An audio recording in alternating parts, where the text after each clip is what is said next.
sunshine. Round 6 of the 1997 Formula One Championship. In the pits for ITV, James Allen and Louise Goodman. Your race commentators, Martin Brundle and Murray Walker. Good afternoon, and welcome to the Catalunya circuit from our point of view. So what's going to happen to the weather? What's going to happen to the tyres? What's going to happen at the start? Well, let's deal with the weather first of all. It is totally unpredictable. There's a very, very high wind straining at the flagpoles. The girls with the large flags have been down on the grid, and some of them have been practically carried away. What's going to happen to the tyres? Well, this is a circuit where the left front tyre in particular takes a colossal pounding. We could have 3 pit stops in this race, which will last about an hour and 35 minutes if it stays dry, which it probably won't, because both Ferrari and Benetton are expecting it to rain. Williams are keeping stum, I think, about what they're expecting after their dreadful forecast at Monaco. What's going to happen at the start as you look at David Coulthard down there, 3rd position on the grid, and that's Jean Alesi, well up, 4th place in the Benetton. Well, the start is quite a long way in Monaco terms away from the starting grid. It's a climbing right, left, right into one of those long, long corners which place such a colossal load on the tyres. And if we go to form, Villeneuve has got, obviously, to be the hot favourite for this race. He is nearly 0.3 of a second faster than his teammate Heinz-Harald Frentzen in practice. He was faster than him in the warm-up this morning by 0.3 of a second.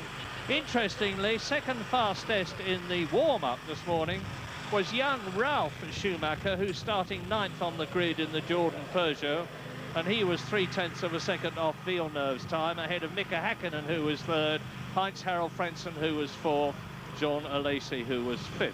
Now, the Jordans are looking good to me here today. Michael Schumacher, as usual, is being very gloomy about his prospects, but last year he won one of the most amazing victories of all time in Formula One, when this circuit was practically a wash, and he gave everybody else a Grand Prix driving lesson.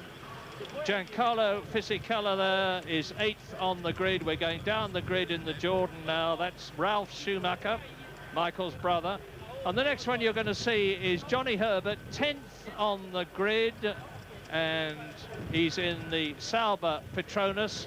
The Petronas is the rebadged version of last year's Ferrari V10 engine. And now behind Johnny Herbert, Eddie Irvine, and he was a very unhappy 14th in the warm-up this morning, so 11th on the grid, 14th on the warm-up, 2.5 seconds off the pace. But, of course, in Monaco, he started 15th. That's Olivier Panis, who won at Monaco last year, the Frenchman in the Prost Mugen. And there is the second of the Sauber cars. We've been used this season to seeing Nicola Larini in it, but now for the first time, Gianni Morbidelli, the young Italian driver who's driven for Ferrari, driven for Arrows, and had a big going off in one of the practice sessions this morning, replicated Gerhard Berger's departure and into the wall on the opposite side of the road from the pit lane at Estoril a couple of years ago. But Gianni Morbidelli was perfectly all right. Now you see at the rear of the grid, the Rubens Barrichello and Jan Magnussen in respectively 19th and 22nd places. All 22 drivers who were trying to qualify for this race did so within the 107% qualifying limit, 107% of pole position time.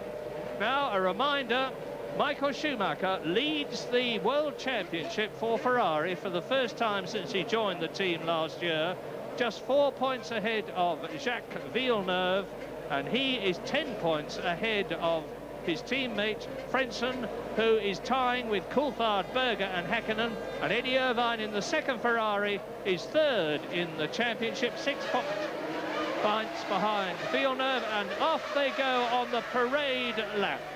And we've got Gerhard Berger stalled his car on the start line. He's not going to leave the grid on time. and that means that he'll have to start from the back of the field. And that's bad, terrible luck for Gerhard Berger. Now, here they go into that climbing right-hander.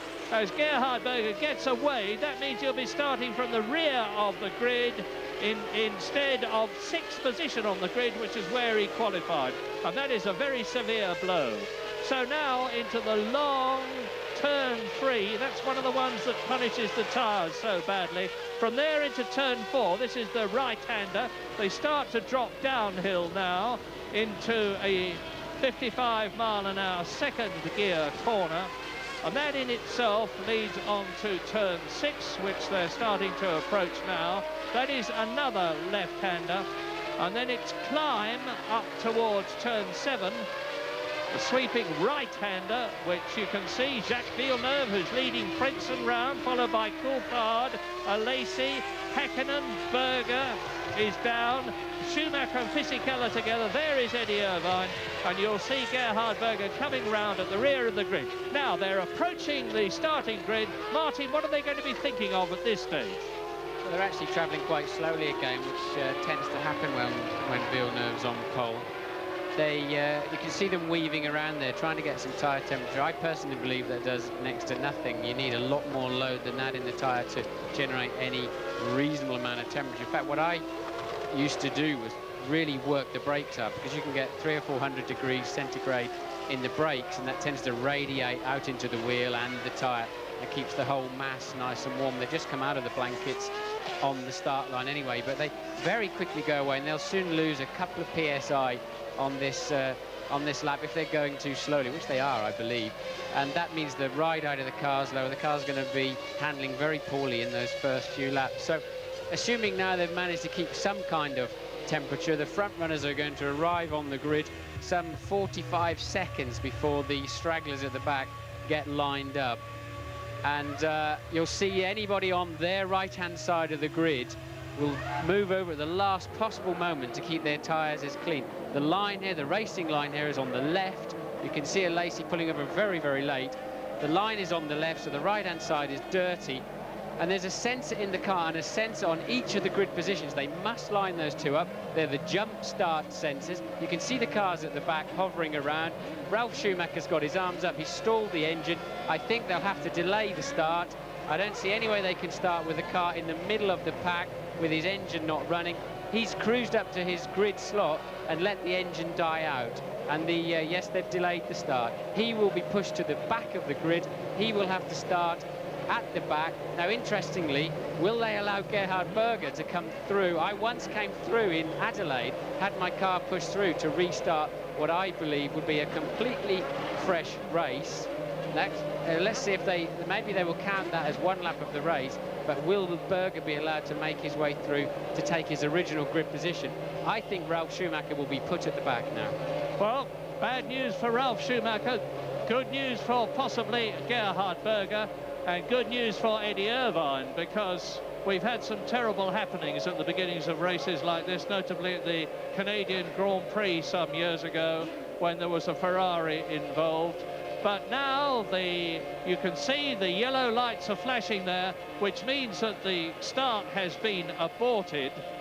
So the orange lights flash until there's a new start time confirmed, and that may actually take quite a long time. But hopefully they're just going to send them round on another lap, and then Gerhard Berger will probably take up his rightful position, 6th on the grid, and Ralf Schumacher will have to drop to the back.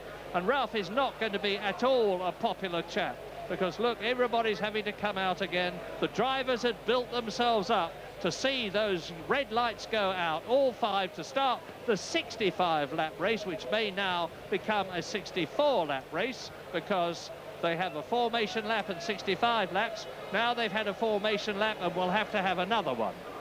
Well, this is double bad news, because the tyres are just losing all of their temperature sitting there. I don't believe the teams will be allowed to change the tyres. I don't believe they'll be allowed to refuel. I think they'll call a restart very quickly. I think they can do it within 5 minutes if it's purely a driver stalled on the grid. Ralf Schumacher gesticulating to all of his mechanics, explaining why he stalled the engine. Now, you may say, I never stall the engine on my car. It could well be because it's an automatic, but let's assume it's not. And these cars are very, very clumsy when you come to the line. You don't want to put too many revs on because it overheats the engine, but at the same time, you need to keep the revs reasonably high to keep the battery up, and he let the engine stall.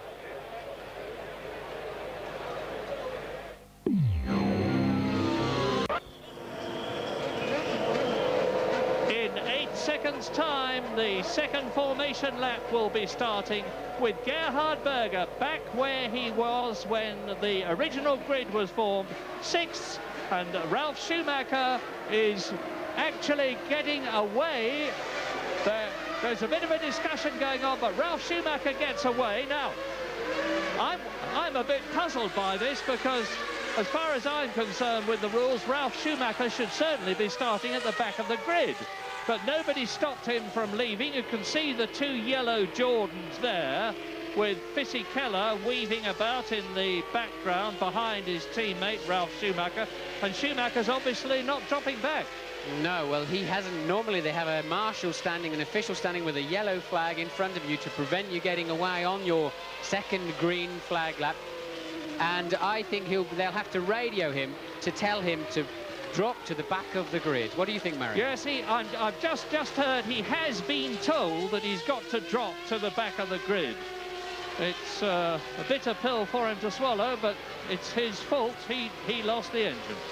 Well, of course, you know, the whole race has come to a grinding halt because he stalled his engine. All of the television stations around the world have had to change their programming. Everything's happening. There has to be some kind of penalty for the driver to make him concentrate on the start and make sure he doesn't stall the engine. That's the organisers' way of saying, this is, you know, if you get it wrong, you're going to pay the price. Of course, it could be some kind of technical problem. Remember, the clutches, there's all kinds of sensors and systems to operate the clutch, or putting the car into first gear, or finding neutral, and it may not have been Ralph's fault entirely, maybe some system fault, but the net result is for Jordan and for Ralf Schumacher starting at the back. Yeah, I see, you can see just the sole Jordan there, the yellow car, behind the Ferrari of Michael Schumacher. So that yellow Jordan is Fisichella's car, so somewhere out of our sight. Ralf Schumacher backed off and is now rolling round, well, driving round at the back of the grid. As for the second time, yeah, Ralf Schumacher apparently has just said the car died on me. Now, we're with Heinz-Harald Frentzen now, and he will be dodging over to the other side of the grid to line up slightly behind his teammate Villeneuve. Well, just to confirm, Gerhard Berger's car was pushed through the pack back into his original 6th place starting position. Better to be born lucky than rich today, Gerhard. Yeah, watch him, watch him. You can see him. He's in the 6th position. Villeneuve pole position. Frentzen is 2nd. Coulthard in the silver McLaren is 3rd on the grid. Then it's Alesi Häkkinen and Gerhard Berger 6th. Let's hope they all get away. You can see the blank space in the grid behind Michael Schumacher's Ferrari. And that's the space that was occupied previously by Ralf Schumacher. 65 laps to go, and it is go. Now, lovely start by Villeneuve. David Coulthard's coming up quite well. Salo in the Tyrrell going for it. And someone sprinting through on the outside now. What's happening? It's Coulthard.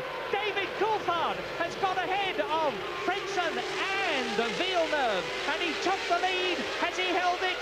No. Jack Villeneuve on the right-hander there has got past, but that was another meteoric start from David Coulthard in the McLaren, and he's not using it. And look at Schumacher.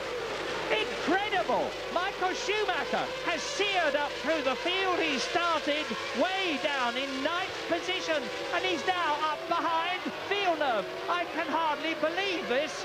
He's taken 7 places in just a few yards, not even half a lap. Villeneuve leads, Schumacher is 2nd. Now, significantly, Michael Schumacher is in the spare Ferrari. He had the 2 cars set up different ways, and he's opted for the one that's obviously right for the circumstances. Villeneuve leads, Schumacher is 3rd, and David Coulthard in the McLaren is in 3rd position behind 2nd place Michael Schumacher, and Frentzen has dropped right back as they come out of turn 9 in this 11-corner circuit, down towards turn 11 at 130 miles an hour to complete lap 1, go into the second lap, and the Germans in the grandstand are going berserk. They see their man Michael Schumacher up 7 places, and in 4th position it's Alesi. Frentzen has been passed by Schumacher, Coulthard, Alesi and Häkkinen, and he's down in 6th position. Heinz-Harald Frentzen, to whom this race matters so much, has dropped from 2nd on the grid to 6th in the race.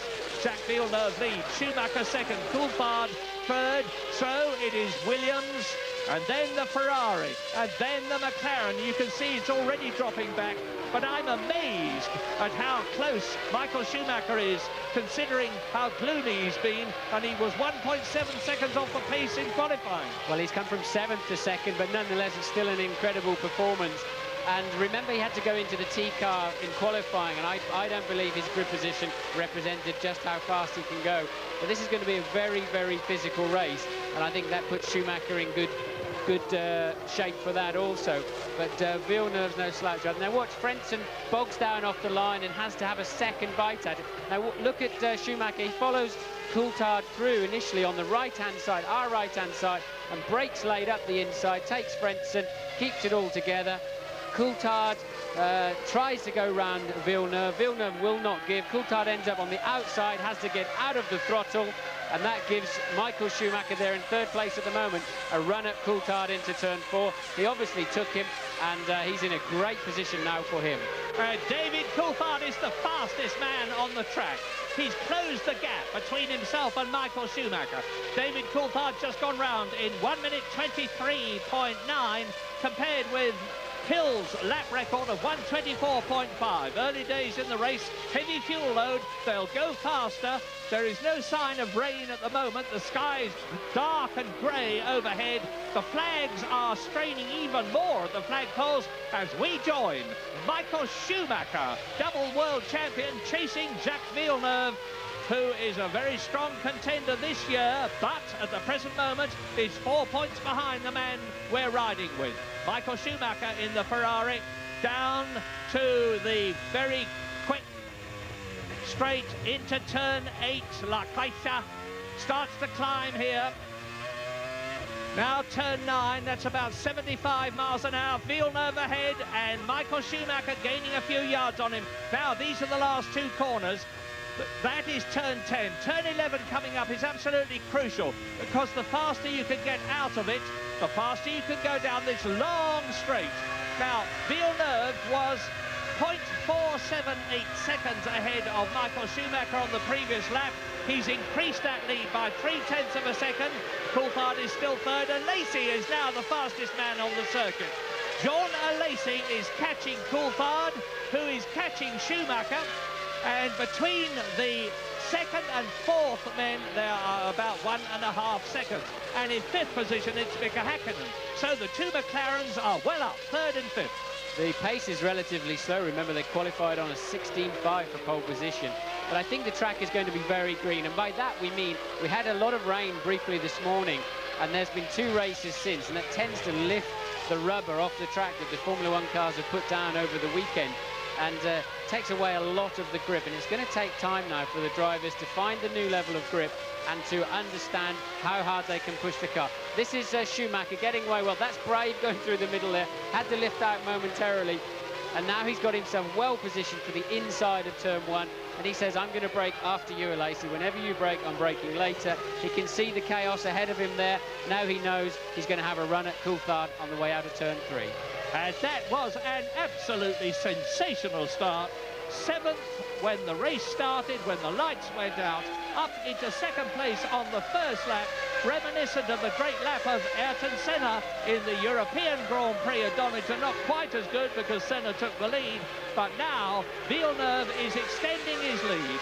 The Canadian seems to me to be in control of things. He's 1.3 seconds ahead of Michael Schumacher. Villeneuve has just made the fastest lap of the race so far, and we're on lap 5 out of 65. He's 1.3 seconds ahead of Michael Schumacher. You can see how close the Ferrari is to the McLaren behind it. There is the gap before Jean Alesi in the Benetton.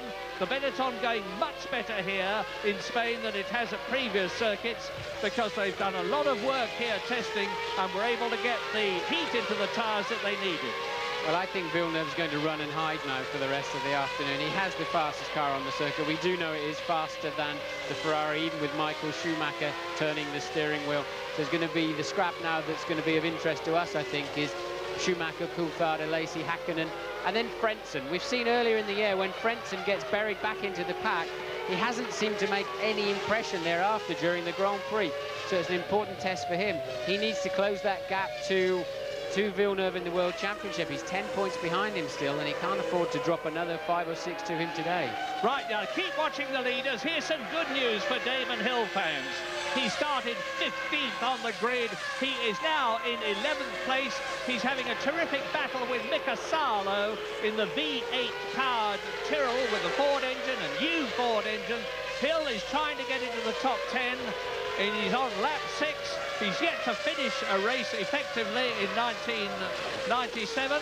He's going well at the present moment. Johnny Herbert is in 7th place, 1.3 seconds behind Heinz-Harald Frentzen. The best the German can do is still only 6th place, and he is 0.8 of a second behind Mika Hakkinen. Well, another guy had a great start. I saw him going around the outside of all the uncertainty was Mika Salo, pulling a full 7 places from his grid position too. So he's 6 places, so good starts all around for a few people.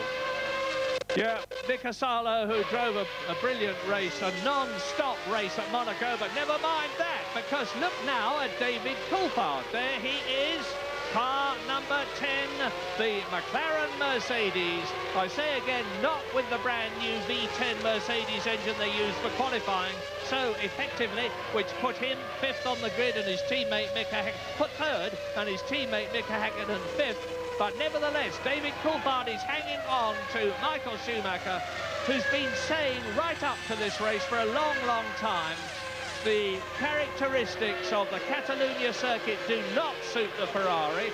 I do not expect to do well there. I will be happy if I finish in the points. And Coulthard is pushing very hard indeed. They're both edging away from Jean Alesi in 4th place, Mika Hakkinen in 5th position. That's the battle to watch. Certainly is, and what it's going to be all down to is coming off of the last corner. How much wing has Schumacher got on the car? Can he really get a good drive out of that last corner? It's 140 miles an hour on the apex, the slowest part of the corner, and then maximum power on the way out, and a long, long straight. If Coulthard's car is good enough, he can stay with Schumacher through that, and then get a good slipstream on him down into turn 1. I don't see any other place where he's going to be able to get Schumacher unless Schumacher's tyres start to go away quite quickly. I think Coulthard has the better car here at the moment. Well, there's 2 things still to talk about. I agree with you entirely, incidentally, Martin. There's 2 things still to talk about. One is tyre wear, which is dramatically going to affect this race as we ride with Coulthard chasing. 2nd place, Michael Schumacher ahead. The second thing, of course, is the strategy for the fuel and tyre stops. We may have as many as 3 stops. Last year, most people only had 1, but then the circuit was nearly awash in 1996. One of the wettest races we've ever had. By David Coulthard, you just saw his hand there as he's ripping a tear off his visor. Well, I think we now have just seen that Coulthard is quicker down the straight in a tow. He didn't come off the corner too well. He caught Schumacher in that last corner, but had to get out of it because he was in the dirty and his car washed out a little bit at the front. So that's where he's going to take him into turn 1. But meanwhile, closing in behind them is Alesi and Hakkinen with Frentzen in the distance. Yeah, Villeneuve is clearing off. 3.5 seconds he leads by now. Another fastest lap from the French-Canadian in the Williams. 1:22.6 compared with the lap record of Damon Hill some time ago, 24.5. So that's a new lap record for Jacques Villeneuve. But Schumacher is holding Coulthard up. He can't get past the Ferrari. That's giving Alesi the opportunity to close, and he's doing so in 4th position. Mika Hakkinen is right behind the Benetton. So we've got 2nd, 3rd, 4th and 5th together. Schumacher, Ferrari. Coulthard, McLaren, Alesi, Benetton, Hakkinen in the McLaren. Heinz-Harald Frentzen must have some sort of trouble. He's 2 seconds behind Hakkinen, ahead of Herbert, Berger, Fisichella and Salo in 10th position, still battling with Damon Hill 11th. I'm not sure Coulthard is still close enough. He's hurting too much. His front tyres coming out of that last corner, staying in Schumacher's slipstream. We can't see Coulthard from there. Sure, Schumacher can. He's not really having to defend the line too much, so I assume David is not up alongside him on this lap, but that's the corner he's going to take him on the way into this complex. This is turn 3, the everlasting turn 3. It's really tough on the car, really tough on your neck. Michael Schumacher amazed me yesterday. He said, I said, really, how are the cars to drive these days? Are they tougher with the extra grip? He said, yeah, for the first time I came here in testing and I had a sore neck at the end of each day. And it's not often you hear him say that, if ever. Well, if Michael Schumacher says that, it must be tough. He is without doubt the toughest and the fittest man in Formula One. Well, that's a 10-second penalty there for Gianni Morbidelli. We told you about the sensors on the start line and the sensor in each of the cars.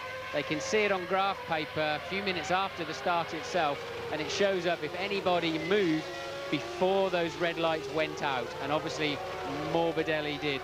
That means Morbidelli is going to have to come into the pit lane and stop in his own pit garage, and he'll be timed by his own team. They trust the teams to do that for 10 seconds and then depart. So it's about a 30-second penalty all told when you've negotiated the pit lane. Yeah, Gianni Morbidelli, who has replaced Larini in the Sauber team, hadn't driven in a Grand Prix for some 18 months, so he's a bit rusty, and Coulthard is going for it, but Michael Schumacher can see exactly where he is, but David is really harrying him, and I'll tell you how much, because Jacques Villeneuve is now 8.8 seconds ahead on lap 10 out of 65, and he's by far the fastest man on the race. This race is effectively being controlled by Michael Schumacher holding everybody up. And this is where Schumacher's particularly slow. The car looks evil going into that bumpy area there. He's run wide again, look.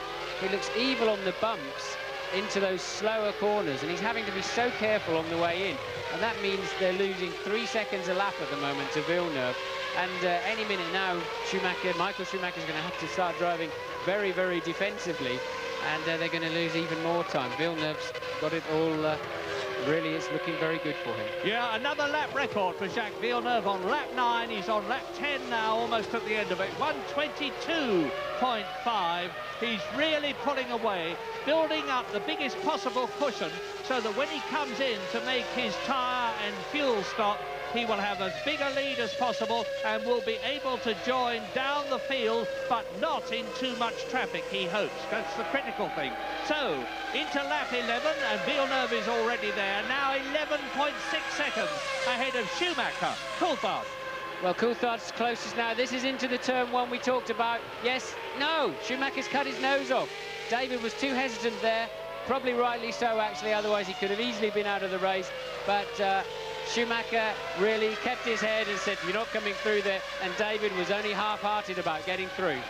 Well, this is reminding me about Thierry Boutsen in the Williams at Hungary in 1990, whenever it was, because Schumacher is just staying where he is, and he's saying, get past me if you can, and they can't. And if Coulthard could get past the Ferrari, I'm sure he can narrow the gap. Reminds me of Gilles Villeneuve in Jarama many, many years ago when he held up a train. That's Morbidelli leaving the pits after his 10-second stop-and-go penalty, after the Ferrari held up a train of cars for the entire distance, more or less. But he was fighting for the lead there. At the moment, it's for second place. Well, it may be all Villeneuve's race, but it's a great race after him, because there's only 4 seconds between second and 7th, and Coulthard is now on the inside. He's going through. That's a replay, Murray, of the incident we saw earlier where he got nipped into the apex and Schumacher holding his ground. But that's where he's going to overtake Michael Schumacher, and then he's going to be scampering off into the distance after Villeneuve. So there is the race for second. Here we go again. No, he didn't even dive out that time. Didn't feel he was close enough. Didn't want to give up and come out on the wrong line. Felt he couldn't make the move that time and wanted to keep on the clean part of the track and not... Look at Schumacher running so wide there. He's hurting. His tyres are a shot away already. And they're back in the 26s now. In fact, cars back in 7th and 8th place are faster than this bunch altogether. Schumacher's tyres are absolutely no good at all to him at the moment. Look at him, he's really struggling to keep the car where he wants it on the racetrack. And this is helping Heinz-Harald Frentzen in 6th position. You see, Coulthard can do nothing about Schumacher. Alesi can do nothing about Coulthard. Hakkinen can do nothing about Alesi, but Frentzen can do something about Hakkinen because there's a gap between them and he's closing it. So Schumacher, Coulthard having a look, Alesi, Hakkinen, and then Frentzen, and Johnny Herbert is right with Frentzen. Look at Schumacher's tyres, if you can home in on them, his rear tyres particularly. In fact, all 4 of his tyres. See the car snaking there. There's bands around them. The tyres are angry. They have had some blisters this weekend on the Goodyears, and blisters can come whether you get heat spots in the tyres, where the tyres are running way over their normal operating temperature in certain areas, and the tyre sort of erupts, and then you lose a massive amount of grip. Yes, look at the right rear tyre of Schumacher there. He's got blisters on his tyres, and that means that's why he's going so slowly. And David Coulthard will be able to see that. And meantime, your prophecy is absolutely right, Martin. Villeneuve is running off and hiding. He is now over 16 seconds ahead on lap 13 as his teammate Heinz-Harald Frentzen desperately tries to catch the car in front of him, which is Mika Hakkinen. Ralf Schumacher in the pits. He was in 13th place. This is the first pit stop that we've had pretty early on. But Schumacher said, Ralf Schumacher said just before the race began, he was really, really worried about where to the left front tyre of the Jordan. He said it's really caning the left front here in Spain. But look at that enormous gap as you look down between the leader, Jacques Villeneuve, and now that train of cars as Coulthard attacks. Well, if Schumacher's on a 3-stop strategy, and I hope he is for his sake, because his tyres are ready for a stop now, then he's really got to just last another 2 or 3 laps to keep on schedule. And then he'll have to treat those fresh tyres with a little bit more care. The track is rubbering in all of the time. Coulthard is really in good shape this time for a punt down the inside. Yes, he's going to make it. He's made it this time. Up into 2nd place for David Coulthard, and Schumacher is really on the defensive. He should come in now. He's going to sail backwards. He should hold them up as much as he can and pit as soon as he can. Yeah, because Jean Alesi is swarming all over him now. Coulthard will be able to get away. There's Alesi having a look. Hakkinen right up behind Alesi. Frentzen right up behind Hakkinen. And Johnny Herbert in 7th position. Look back. There is the Sauber. And yes, already David Coulthard is taking advantage of the fact that he's got ahead of Michael Schumacher to pull away. But he's got an enormous gap to close. Nearly 20 seconds between him and Villeneuve. Villeneuve potentially will almost be able to come in, make a stop and rejoin in the lead. Well, we've got Ferrari in the pit lane, covers sort of coming off. McLaren mechanics out in the pit lane looking ready for a stop. I think they'll leave Coulthard out. I think they should leave Coulthard out. They were obviously going to bring him in because he was tucked up behind Schumacher, but now he's passed him. Now they've got the covers off, they're still going to bring him in fact. It's lap 14, 15 at the end of this lap. So they're still going to stop the McLaren, and the Ferrari's in the pits. Schumacher's in the pits, and Coulthard is in the pits too. Here's Coulthard into the pit lane, and James Allen will be able to talk to him hopefully, but no, David, now you see we've got the times running, and here is the pit time coming up for David Coulthard, and with him is Michael Schumacher. So Coulthard 6 seconds, James Allen. Wow, that was so close. Michael Schumacher dropped the clutch just as Jean Alesi came in. How they missed each other, I will never know. Meanwhile, David Coulthard in at the same time. My God, that was really, really close. 2 or 3 of the main runners that could have been eliminated in a single stroke. Slightly slow stop from Schumacher, but boy, looking at his tyres now, they are absolutely finished. Yeah, and you can see that Mika Häkkinen there behind Jean Alesi is giving his tyres a very hard time. So David Coulthard has slipped down the field. Jean Alesi is up into second place. Williams are getting ready to bring Frentzen in. And meantime, Jacques Villeneuve stays out, 22 seconds ahead. There's the battle for second. Alesi and Häkkinen, and Michael Schumacher has been in, and so, of course, has David Coulthard. So we know all the key players in this race are 3 stopping now. And Häkkinen, the McLaren mechanics are still out in the pit lane, so they should be expecting Häkkinen this time round. They have the covers off. Williams are ready. We think it's Frentzen, as Murray said. He's running a few seconds behind. Yeah, McLaren is in the pits. Yeah, and it was Mika Häkkinen who dived in. Mika Häkkinen dived into the pit lane from 3rd position. There's Alesi by himself. So Frentzen is up into 3rd place now, and he, of course, has yet to stop. Race leader Villeneuve hasn't stopped. Häkkinen gets out. You notice how short the pit stops are. 6 seconds for Coulthard, 5.7 seconds for Mika Häkkinen. Well, that's not a good way to stop your rear tyres blistering, the way Mika Häkkinen left the pits there. The surface temperature, as you're spinning the wheels like that and smoking them away, is enormous. He's going to have blistered those before he gets on the racetrack if he's not careful. We're on lap 16 out of 65. You're watching Jean Alesi, who is in 2nd place, and he's 21.6 seconds behind Villeneuve. Neither of them have stopped. Here's a replay coming towards us. Michael Schumacher. David Coulthard dives out of his slipstream as they go into turn 1. Jean Alesi is behind now in 4th position as Coulthard moves up into 2nd place, and Häkkinen in 5th position has a look. And he's now been into the pits. That is Jean Alesi. He's in 2nd position.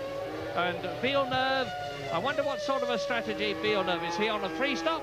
Well, interestingly, Alesi's not come in the pits, and his mechanics are not even looking like they're about to get ready for a stop. Maybe Alesi's going for a 2-stopper and Berger for a 3-stopper. It's a good way to split the team up if the call is close. But we know that Frentzen is coming in to James. Well, Martin, they say racing drivers who are at the very top can't have on days and off days. They must always be on it. Heinz Frentzen having another off day today. The tyres that have just come off his car are very heavily blistered, particularly the right rear. But, well, Williams having a bit of a tough time with Frentzen. Meanwhile, Villeneuve sailing majestically on. We'll wait to see now whether they bring out the tyre covers for Villeneuve. But interestingly, Martin, Villeneuve using quite a lot less downforce than Heinz Frentzen. So he should be wearing the tyres more, I would have thought. Well, I can tell you this, that Jean Alesi in 2nd place on lap 17 is closing marginally on Jacques Villeneuve. He's taken 1 second out of him on the previous lap. Villeneuve's lead has been reduced from 21.6 to 20.6 seconds. You're watching the race leader. He's on his 17th lap. He's going through to complete it, so no question of stopping there. Jean Alesi on a terrific charge, yet to stop. Frentzen up into 3rd place. And Fisichella is now 4th, and Damon Hill is in 5th position. Damon Hill in the Arrows Yamaha is higher than he has ever been this season. Higher not by a few seconds, but by a month in comparative terms. A terrific performance, whatever reason. Some of it, of course, will be due to the fact that people have been in for tyres and he hasn't, but never mind. Hill is in. And now Villeneuve leads. There he is. Alesi is in 2nd position, and Fisichella, and Hill stops. Oh, as I say it. Oh, that is 6 races and 6 failures for Damon Hill. And even his patience and tolerance must now be severely tested. He gives the thumbs up to show to his ex-Williams teammates, ironically enough, that he's perfectly all right. But it's obviously a sick motor car. I don't know, but I imagine from the way he stopped so quickly that it was engine. And you can see, just from his body language, that he must be saying to himself, how much longer can this go on? Well, yes, it's either Magnussen there just leaving his pit stop. It was either gearbox or engine. Obviously, we saw the steam and smoke coming out from the back. What a shame. He was having a good scrap with Eddie Irvine, just 0.3 of a second away from him. I know he was 2-stopping. He was due in on lap 20, so just 2 laps to go to his first stop. Running up there in 5th place. What a shame for Damon Hill. Yep, deep breath. Lap 19 out of 65. There's the leader, Jacques Villeneuve. 22 seconds, as near as makes no difference, ahead of Jean Alesi, now lapping faster again than the Frenchman in the Benetton, who's up into a good second position, ahead of Giancarlo Fisichella, who's in the pit lane. There he is, so he will have lost his third position now to David Coulthard, who has stopped. Eddie Irvine is in 5th place in the Ferrari, but has not stopped. And Olivier Panis, the top Bridgestone runner, all the rest are on Goodyears in the top 6 places. Panis is in 6th place, just half a second behind Irvine, having a colossal battle. Well, they've obviously fueled Villeneuve to do a 2-stop race, and probably kept a 3-stop strategy up their sleeve if they needed to. He's got such a cruising lead here that they look like they could well stretch Villeneuve. If he can get this Damon Hill, it looks like an engine, the left-hand bank of the engines giving up the ghost, and there he is pulling off onto the safe side of the racetrack. So Villeneuve, if he can get to 20 or 21, stretches it to being a 2-stop race, makes it even easier for him. We understand he's in next lap. Villeneuve in next lap, lap 20. And the other 2 drivers looking like they're on a 2-stopper is Alesi and Fisichella. You can see the Williams mechanics already in a cluster at the end of the pit lane. I'm looking directly across the track at them now. They're in that classic formation, the U formation, that the driver just drives into. The tyres and wheels are all ready. As ever, Villeneuve puts his wheels on the curb and then lap Eddie Irvine in from 6th position, and that means to say Michael Schumacher goes up into 6th place, back into the points again. Michael Schumacher, who has stopped, and the tyre covers are off for Jacques Villeneuve. He's certainly coming in with a 22-second lead over Jean Alesi. Now he's coming out of turn 9 at the present moment, behind Gianni Morbidelli in 18th place. As you look at the McLaren, and Villeneuve comes out of the last corner very quickly. David Coulthard there in 3rd position, into the pit lane, James Allen. Yes, the race leader comes in, a set of tyres that have already been used, scrubbed in, go onto the race leader's car. Fuel goes in. It'd be interesting to see if they put a lot of fuel in to try and stretch him through for a 2-stop. But 8.3 seconds, good stop by Williams. I must just tell you about the little cameo. When Damon Hill blew up, he walked through the Williams garage. He gave me a little wink as he went through, so he's obviously not too upset. He walked straight past Frank Williams, who was looking at his television set. Frank didn't even look up. Damon walked out of the back of the garage. What a difference a year makes. Great stop there for Villeneuve. He was in 1st gear, absolutely ready to go, and that'll put him back easily out into the lead. Scrub tyres, I think that's a smart move. New tyres today, they build up an extra 10 or 15 degrees centigrade on brand new tyres around a circuit like this, and that can often be enough to tip them over the top into blistering. And I'm surprised how many stickers are going on the cars. Used tyres, they've had a heat cycle, they've had a scrub sometime through the weekend, and that makes the rubber a little bit harder, and that means they're a bit tougher and less prone to blistering.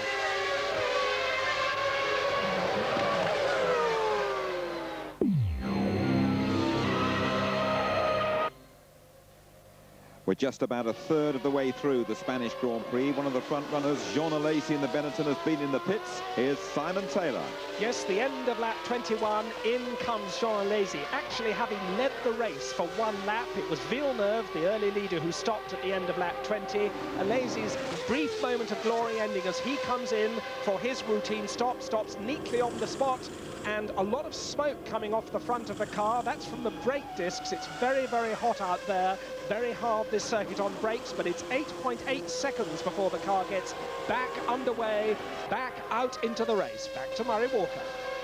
And we're on lap 23, and as you watch race leader Jacques Villeneuve used from Louise Goodman with Damon Hill in the pits. Damon, I hate to blame Murray Walker. He was just telling us how well you were going, but it was looking good for you. Yes, it was looking very good. And I was genuinely up in the points, well, knocking on the door of the points. And we were on a 2-stop strategy, and the car was running like a train, but unfortunately we had engine failure. How confident were you for the race today? Well, I wasn't optimistic, overly optimistic, but my goal was to finish. You know, I thought, you know, we have to finish a race, really, for the team and for the morale and everything. So it's very disappointing, especially as the car was going quite well in the race. But what was it happening at the finish there? The engine blew up. Yeah. Back to you, Murray.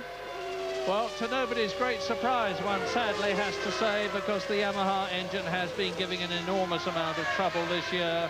It's conventional wisdom that the Arrows team are unlikely to be using it next year because they're talking to other engine manufacturers, but as far as I know, no decision has definitely been made, but there is a definite leader, very much so. It's Jacques Villeneuve, and we're on lap 24 of the 65-lap Spanish Grand Prix as you look down at Alesi and Michael Schumacher. Alesi in the Benetton Renault, Michael Schumacher in the Ferrari, round that long, long turn 3, up to another long one, which is turn 4. And Jacques Villeneuve is back again as the fastest man on the track in Spain, and he looks as though he's well on his way to a third win of 1997. Panis in third place hasn't yet stopped. I can see his mechanics in the pit lane getting ready, but obviously the Bridgestones are lasting well for him here. The tyres have been a bit hard all weekend.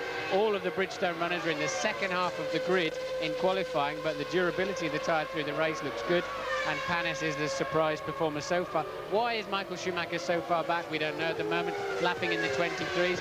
And what's happened to Heinz-Harald Frentzen? He's miles off the pace in 8th place, doing 26s.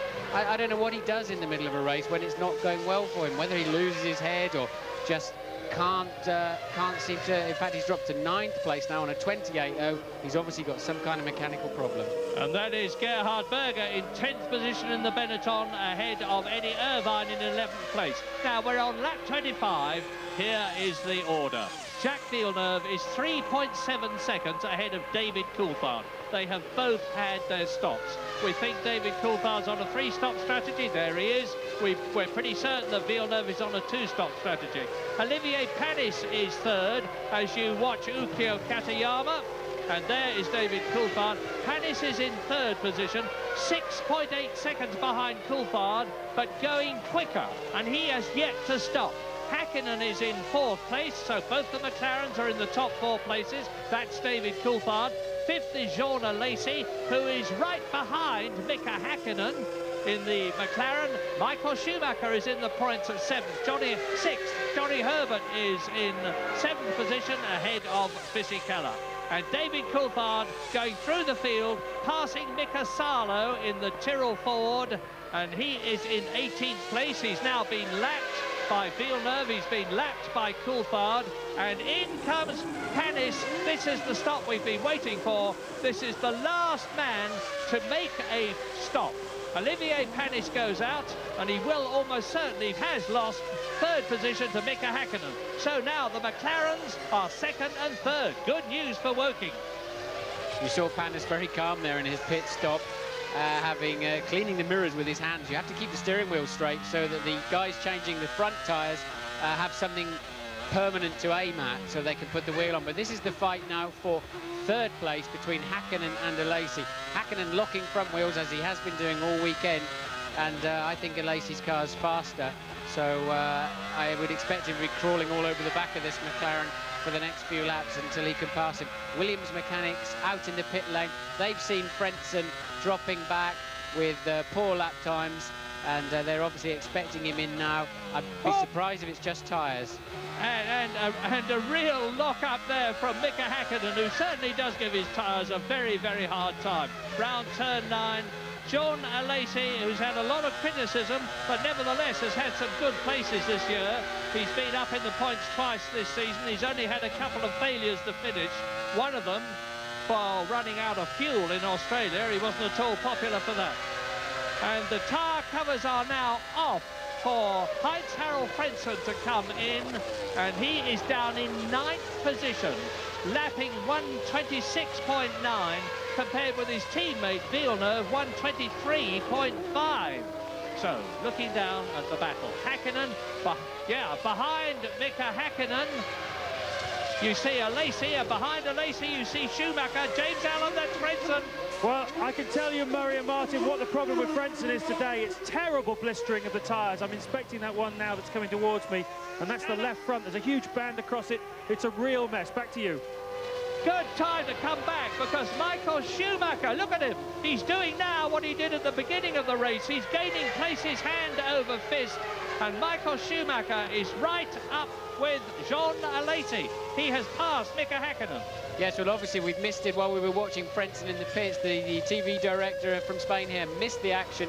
But clearly, here we go, we're going to get a replay. Häkkinen's running wide. Alesi's already passed him and had to go at him, put him offline, and Schumacher's used that opportunity to creep through. And now he's giving Alesi a hard time for good measure. Good scrap there for third, fourth, and fifth. Race order, lap 28, hit Villeneuve. He's only 3 seconds ahead of David Coulthard. They're lapping in identical times to the nearest 100th of a second as Mika Häkkinen, fifth now, comes into the pits. Coulthard is second, Alesi is third, Schumacher is fourth. Johnny Herbert will now go up into fifth position ahead of Mika Häkkinen. And and Fisichella will too. Well, they put a lot of fuel in that car. Whether they actually touched earlier on before we had the replay, I don't know. But obviously, he must have had blistered tyres too because he's way out of sequence to come in on lap 27 for his second stop. Way out of sequence, much earlier than you would have expected him. Probably 5 laps earlier than he should have been in. So Häkkinen probably suffering from blisters too.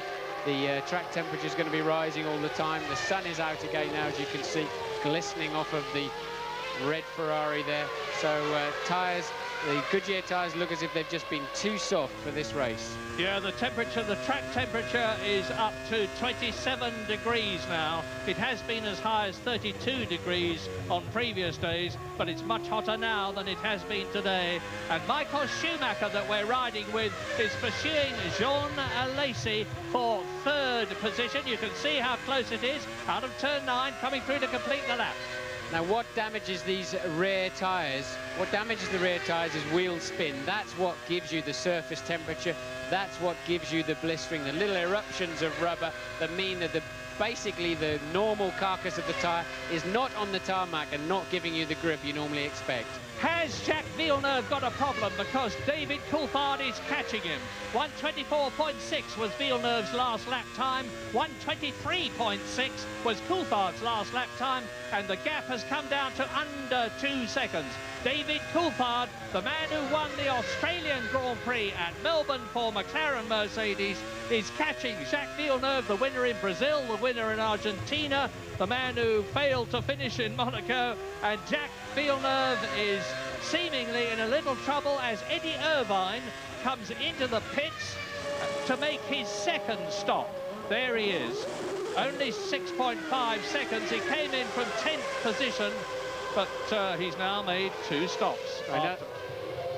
There's Villeneuve and Coulthard. Now, this is the battle for the lead. And into the pits goes David Coulthard. That was the answer. So remember, Jacques Villeneuve is on a 2-stop strategy. David Coulthard is certainly on a 3-stop strategy. Lap 30, and Coulthard is in for the second time. James Allen. Well, David Coulthard comes in. We were deprived of a decent battle. Slight hesitancy about the McLaren mechanic. 10.9 seconds. 7.9 seconds, I beg your pardon. Looking at the tyre wear, pretty good, but I have to say that Coulthard and Alesi are using their tyres less than either of the Williams is. For some reason, Frentzen is really eating the tyres. Villeneuve not too bad, but Alesi's tyres do look rather lovely when they come off, and he's looking pretty strong today, I have to say. Well, not nearly strong enough at the moment. He's nearly 18 seconds behind the man you are watching, Jacques Villeneuve, the brilliant Canadian who hit Formula One like a cyclone last year and won races in his very first season of Formula One. And he's now, as I say, 18 seconds ahead. That is Gerhard Berger, 9th. Oh, he was when he came in. And Frentzen behind him. Nakano is going well, the Japanese driver in the Cross Mugen. He's in 11th place, just out of the top 10. Now look at this lot. That's Katayama with the red visor. I think there's going to be a lot of lapping going on today because there's a big speed difference between these cars, and the leaders are 2-3 seconds a lap faster than many of these tail enders. It means they're going to lap them at least twice, and we know that that Villeneuve took some wing off on the start line to give him some extra straight line speed to make it easier as Schumacher peels off into the pits. So Michael Michael Schumacher coming into the pits. He was right up behind Jean Alesi. James Allen. It's going to be a race won and lost in the pits today, I think, Murray. New set of tyres going onto Michael Schumacher's car. That'll give him some solace because that car is really eating the tyres. But I say again, Jean Alesi on a two-stop strategy. 6 seconds. That's not a bad stop for Ferrari, but I say again, Jean Alesi on a two-stop strategy is looking very, very good. Well, Villeneuve on a two-stop strategy, Alesi on a two-stop strategy. We're on lap 31. We're getting up towards the half-distance point of the Spanish Grand Prix at Barcelona.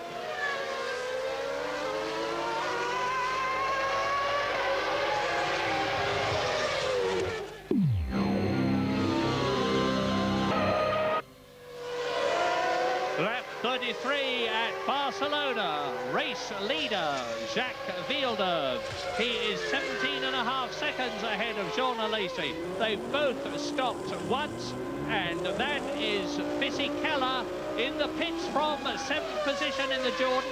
That is Jarno Trulli, the Italian. He's down in 20th place. He's already been lapped, getting away in the Minardi. So again, lap 33, Villeneuve leads Alesi. There's a 17.5 second gap in terms of time between the two of them. But David Coulthard in 3rd place in the McLaren Mercedes is catching Alesi. Johnny Herbert is 4th in the Sauber Petronas, ahead of Olivier Panis. Coulthard has stopped twice, all the others in the top 5 have stopped once. Michael Schumacher has stopped twice. He's back in the points again after Fisichella's stop. And Michael Schumacher is lapping in 1:23.1 compared with Villeneuve's 1:24.5. So nearly 1.5 seconds faster, Michael Schumacher is lapping than Villeneuve, who you are watching. And Schumacher is now back in the points, 6th position. It's a really, really exciting and interesting race. There's no sign of the rain that we were worried about. And that is Johnny Herbert. See the time ticking away, 6 seconds. And that is Herbert's 2nd stop. He'll be stopping once more. Round about, I would think, lap 44. Johnny Herbert coming in again. But Villeneuve has got to make another stop in what is a two-stop strategy race for him. Alesi in 2nd place, we also know, is on a two-stop strategy. Well, I don't think anybody can be absolutely sure how many stops they're on. If they get some blistered tyres, they're clearly losing 2 or 3 seconds per lap. I mean, Schumacher, for example, is now back in his fastest lap of the race so far on a 22.7. That lap, he can be back as far as 25s and 26, as we saw earlier in the race. And I think a lot of pit stop strategies have gone completely out the window this afternoon. And as we look out of our commentary box window itself, there seem to be as many cars coming down the pit lane as down the pit straight. And it's heartening that on lap 35 out of 65 of the 22 starters, only 2 have retired. Ukyo Katayama only did a comparatively short distance before he went out. Damon Hill, that is not good news. He was right up into 5th place in the Arrows Yamaha, and he started down in 15th position on the grid. He's gone out with a broken engine, and yet another race is run for him. Yet another failure, sadly, to finish in a Grand Prix, and he's now done 6 of them for the Arrows team. Villeneuve, lap 35, race leader. The lead is coming down. Alesi is lapping faster consistently than Villeneuve, but the French-Canadian has got a very comfortable cushion. A 16-second lap, a 16-second gap between the two of them will make him feel pretty confident. Not as confident as he might be, and a 20-second gap would be ideal, but he's got those 16 seconds in hand, and David Coulthard seems to have settled down into a rhythm marginally slower in 3rd place than Jean Alesi. So it's Villeneuve leading. We're riding with him now as he goes through to complete the lap. Here we are into the pit straight, heading down towards turn 1. And there's a lot of black dust coming off his brakes, I've noticed, through all the laps, and that's why I suspect he's running a little bit slowly. Nakano having a pit stop, he's not a factor in this race, back in 15th place. Sorry, I would like to have talked you around the lap there with Villeneuve. We have no control over those pictures, so we've lost that. Nakano says, shall I bother to go out or not? Have we got some other kind of problem? Well, that's not going to do it. He could be out of the race. Yeah, he's obviously out of the race with that one. Some kind of selection problem, I would imagine, or they tend to change the tyres when you come in as a matter of course. You come into the into the box, and as more often than not, tyres are the problem. Here we are, later in the lap with Villeneuve, heading uphill now towards, listen to the throttle as he goes to the right-hander. Carefully on the power there. And this is Herbert and Coulthard for... Well, David Coulthard is in third position, and John Lacey is in second place in the Benetton. There is the Frenchman, and Villeneuve, of course, is still well ahead of them. Now, Coulthard is actually easing up. You can see there is David Coulthard in third place. Behind him is Olivier Panis. It's getting a very close struggle now for second, third, fourth and fifth. Lacey is second. Coulthard is just behind him. Panis is catching them both. And Schumacher is catching all three of them. That is Lacey in second place. And he's 17 seconds behind Jacques Villeneuve. Is he being held up? Not at the moment, he's not. But he needs... It's one of the stewards ahead of him. It's Magnussen, I think, in... Yes, it's Jan Magnussen, and he's down in 16th place, the Danish driver. Yes, the stewards are just not working around here. When I was out on the circuit on Friday and Saturday, they seemed hopeless through the fast corners for some reason, and they really... Look at the speed that Lacey's taking out of Magnussen. Magnussen's just keeping out of the way, basically, but just not working through the fast corners at all, and they've been seriously off the pace. Lacey going well. He's got a solid second place in the bag. I don't see him making any big inroads into Villeneuve's lead that he established earlier on. But Villeneuve, we understand that Lacey's on a long second stint. Villeneuve's cruising way up front. We've seen Villeneuve do that so many times. Establish a lead and then just hold off, and you begin to wonder if he has problems. But he doesn't seem to have any to our knowledge. But Lacey's car, we know, is working well. James tells us his tyres look good every time he stops, or the one time that he stopped. So Lacey in good shape. The race is going on behind him. There is an 8-point difference between Jacques Villeneuve in the lead and Michael Schumacher, who is in 5th position at the present moment. There is a 4-point difference between them in Schumacher's favour in the World Championship. So if things stay as they are, it means that Jacques Villeneuve is going to move back ahead of Michael Schumacher in the World Championship.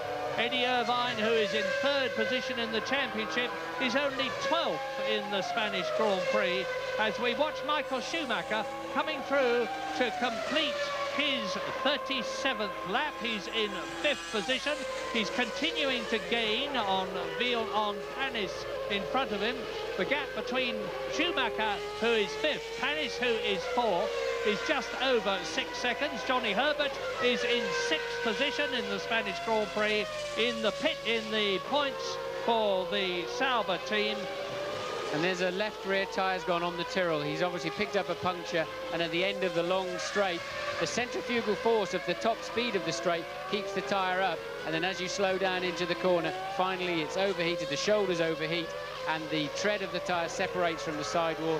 As you can see there, he did well to not throw that one into the tyre barrier.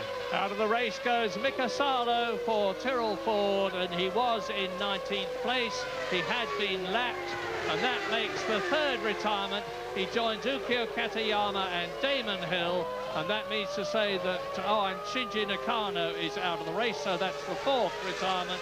And Olivier Panis, as you watch David Coulthard in 3rd position, is continuing to catch the McLaren, but he's got to get past the Stewart. Now, Jan Magnussen's got the whole of the straight to move over and let Panis through. Let's see if he does it. There is Coulthard 3rd. And Panis goes through, takes Jan Magnussen in 4th position. Now, it is actually looking good, very good indeed, for Olivier Panis in the blue Prost, and Rubens Barrichello is going out of the race. A rather unhappy one for the Stewart team after a superb Monaco, with Rubens Barrichello in 2nd place and Jan Magnussen in 7th position. This is Barrichello's 5th retirement, actually, from 6 races. That 2nd place of his at Monaco was the only finish he's had this year. But of course, it is enormously difficult for a new team to get the right car, the right engine, the right time. Look at Panis! Panis in 4th position, right up with David Coulthard. Now, this could be a tyre situation. David Coulthard has stopped once. Panis has only stopped twice. It's worth repeating that there's a tyre war here, just as there has been in every other Grand Prix. Goodyear versus Bridgestone. The top two are on Goodyear. The top three are on Goodyear, and Panis is on Bridgestone. Well, we saw Panis just before his first stop, putting in his fastest lap to the race, so we know his tyres are holding up well. I don't know whether the Mugen Honda's got enough grunt. Yes, it has in the slipstream. He will outbrake him into this corner. Go on, Olive, you can do it. That's right. Up into the inside, hold your line, block him off now. Don't let him have a come back at you. Now, Panis is going to be on the podium this afternoon if he just keeps the pressure up all afternoon. He can go to sleep in the middle of the race from time to time, but I look at the distance he's pulled out already. Panis has a podium in the waiting if he just keeps pushing. Yeah, your idea of going to sleep is different to mine. Here it is, a replay. Now watch Olivier Panis come out of the slipstream of David Coulthard. You tell us, Martin, that they get the Financial Times and their lunchbox out on the straight. Panis goes to sleep in the race. Comparative terms, Olivier Panis is driving an excellent race. He's up into the points, and Frentzen is in the pits. Well, yet another set of completely destroyed Goodyears comes off Frentzen's car. I cannot understand the difference between his tyres and Villeneuve's. Perhaps Martin can explain that, but they've gone a different route on setup. I remind you that Villeneuve is using less downforce than Frentzen. The huge chunks missing from these tyres, huge bands all over them. Extraordinary. Well, I'm sure it's in the traction areas that are damaging those tyres, but also if he doesn't have the same balance and the same driving style as his teammate, he's just going to destroy those tyres. Frentzen's going to have to do 4 stops in this race. Coulthard coming, peeling into the pits. They've been practicing this pit lane. They knew they were going to have problems in this race with tyres. I stood on the inside of that pit lane on Friday, and you cannot believe the speed. They were coming in there up to the speed limit line, 120 kilometers per hour for the final part of the pit lane, and now the exit of the pit lane, he'll be straight onto the limiter, 120k, and you can see the white line he's going over. Now he can switch the limiter off and pedal to the metal and get on with it. Yep, that was David Coulthard's third and presumably his final stop. We don't know for sure. But Jacques Villeneuve now is 15 seconds ahead of Alesi, who is catching him. There are 25 laps left in the race, and Alesi is catching him at the rate of 1 second a lap. Well, Coulthard's made 3 stops in 40 laps, Murray. I don't see him doing 25 to the end of the race. I think he's going to have to make a 4-stop race. 5 sets of tyres. Remember, they have to commit as of mid-Saturday to the 7 sets for the rest of the weekend. Benetton coming in the pits. We see it's Gerhard Berger, I believe, for yet another stop. Berger, you can see the time in the corner of the screen from his pit stop. Just departing now. Gerhard never seems to be ready to depart when he's just finished his pit stop, and he's back onto the racetrack.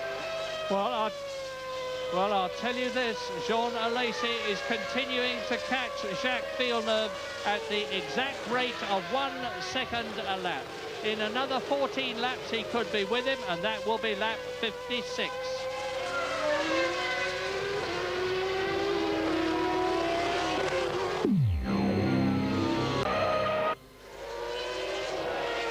Lap 44, 65-lap race. That's the leader.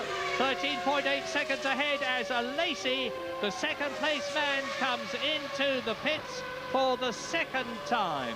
Now, obviously, that's going to slow him up and lose him a lot of time. But Jacques Villeneuve, similarly, has also got to come in again as Pedro Diniz leaves the race, leaves the pit lane. He's still running. He's in 11th place in the second arrows. His teammate Damon Hill is retired. That's Villeneuve. Lap 44, 17.8 seconds ahead when Alesi came in.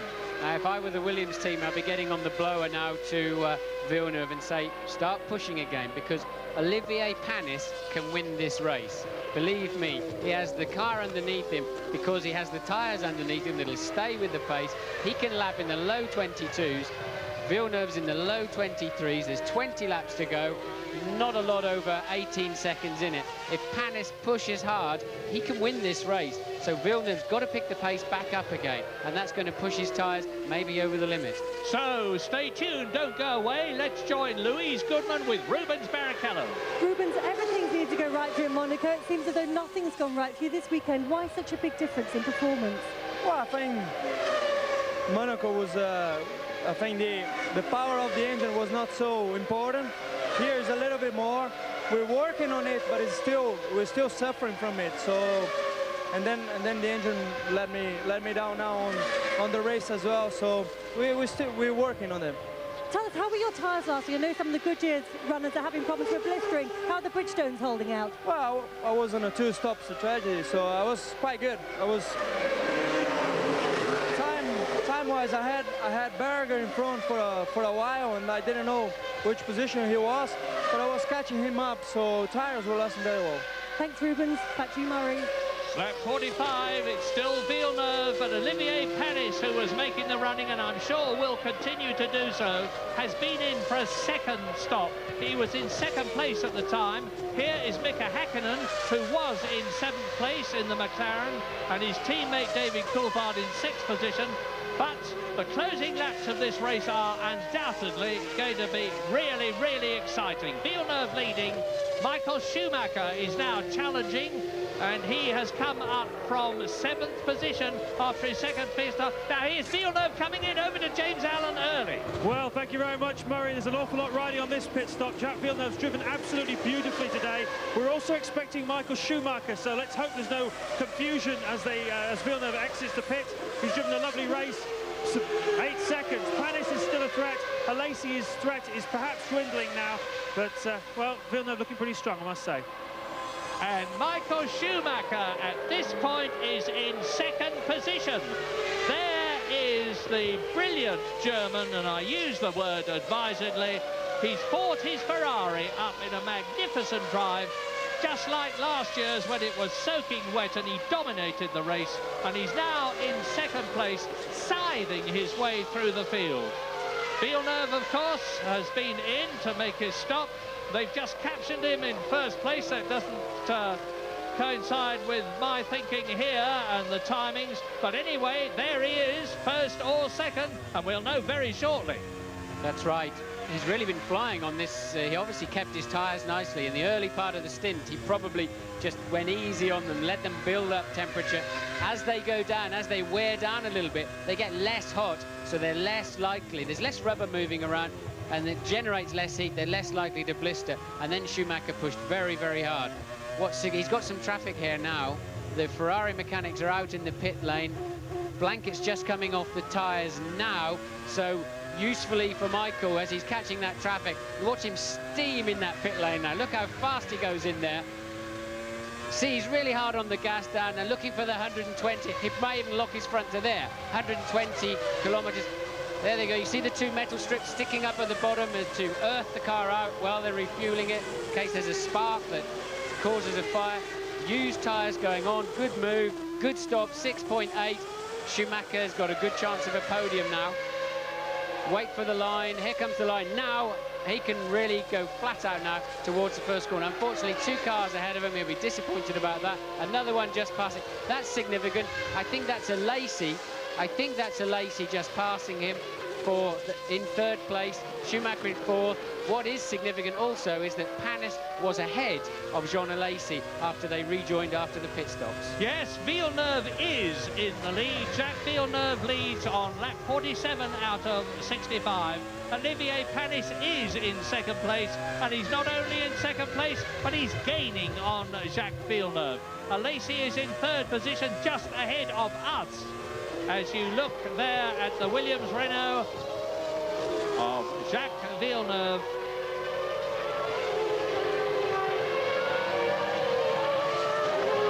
I think the reason that the captions are wrong because the start-finish line is after where they electronically tag the cars into the pit lane. So obviously cars are making pit stops so often, and cars going down the pit straight passing a different line as to why the captions are coming up wrong.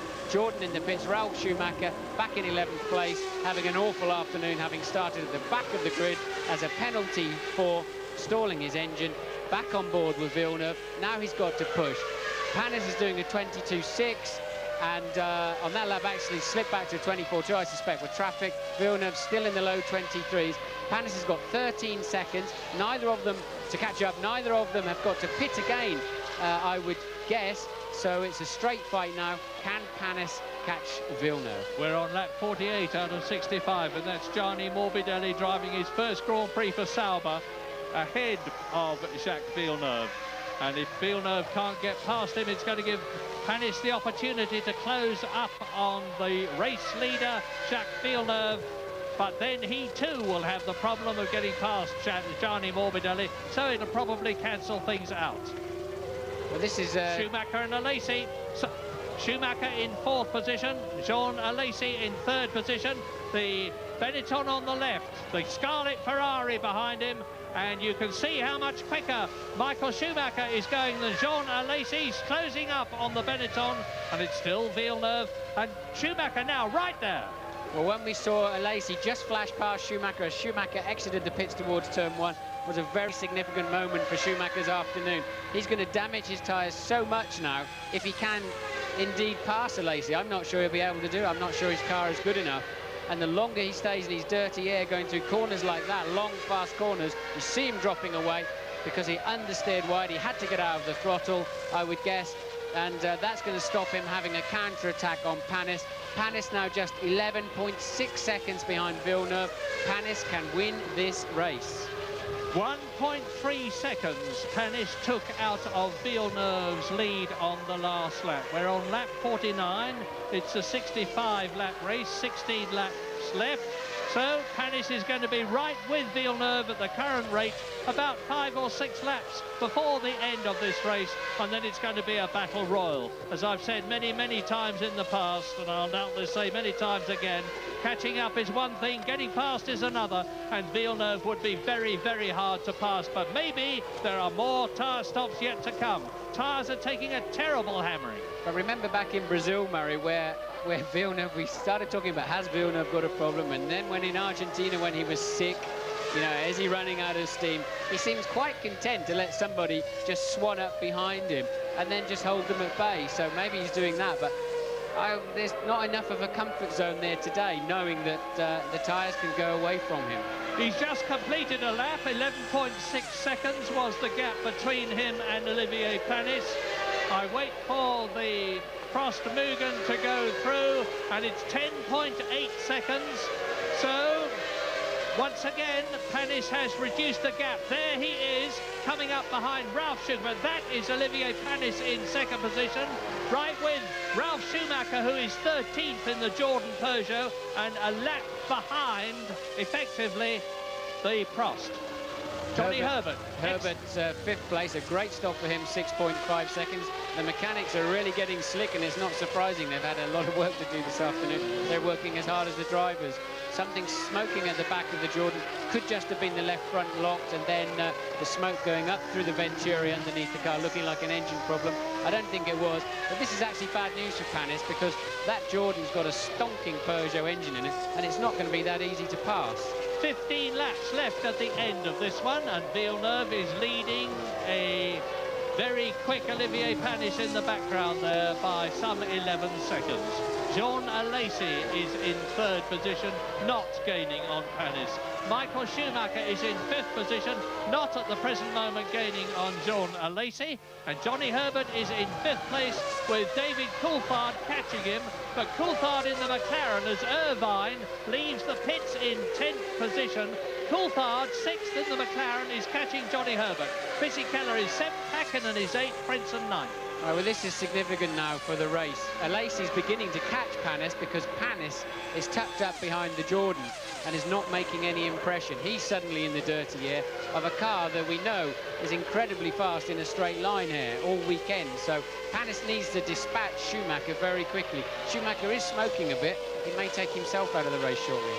Alesi whizzed past Pedro Diniz.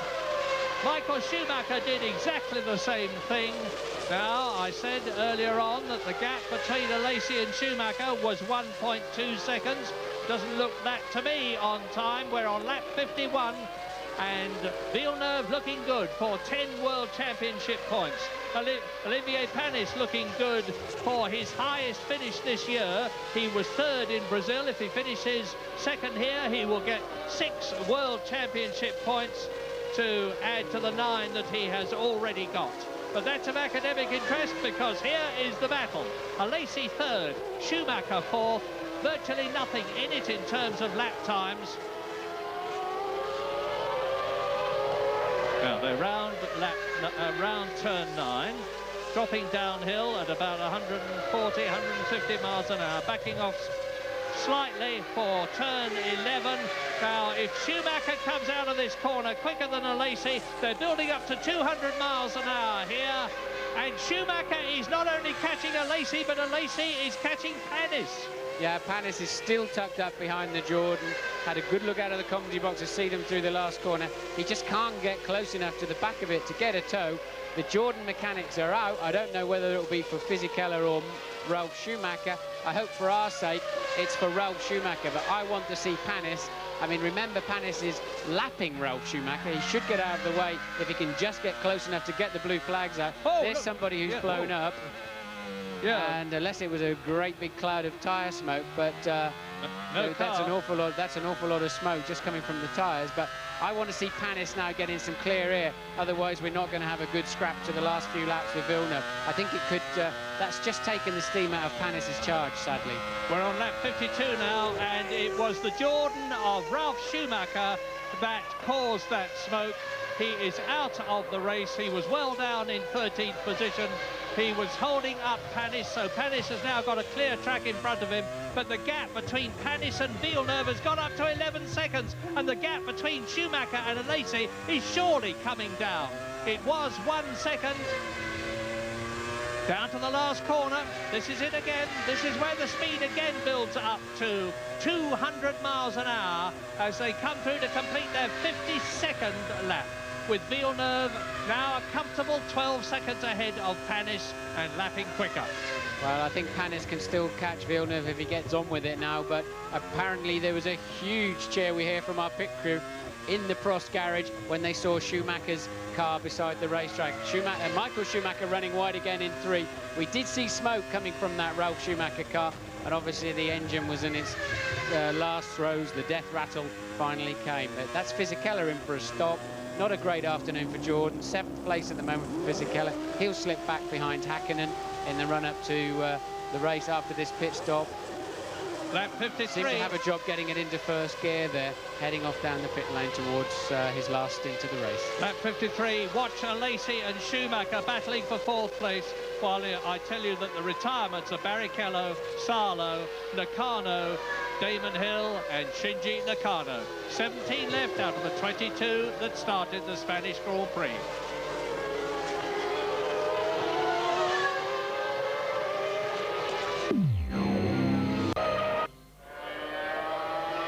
Well, sadly, another double retirement for the Arrows team. Pedro Diniz is out of the race. Olivier Panis is now right in traffic. He's up with Eddie Irvine in 12th position as the battle between Alesi and Schumacher rages. Well, wouldn't surprise me if Eddie Irvine is less than helpful in letting Panis pass. Panis has made a real pig's ear of getting through this traffic.